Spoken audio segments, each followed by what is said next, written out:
Le livre donc, se divise en 15 chapitres qui correspondent aux 15 disciplines des arts, danse, sculpture, cinéma, théâtre, littérature.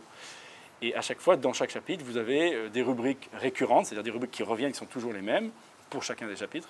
Donc des portraits, des reportages dans des lieux culturels, des verbatims, c'est-à-dire des citations fortes d'artistes, voilà, une analyse critique du secteur, etc. etc. Voilà.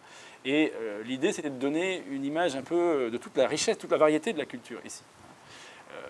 Et notamment, je pense à un exemple qui me vient sur le cinéma. Vous avez aujourd'hui une jeune génération de réalisateurs sénégalais qui sont très talentueux, dont les films ne sont malheureusement pas vus au Sénégal, parce que la RTS, la radio-télévision sénégalaise, ne joue malheureusement pas son rôle de service public, ne diffuse pas leurs films, ou en tout cas pas assez.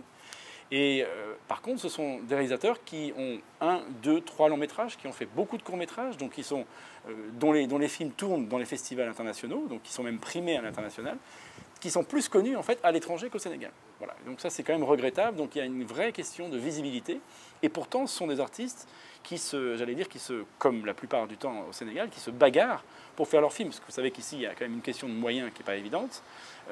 Et même sans beaucoup de moyens, ils arrivent à faire des films de grande qualité.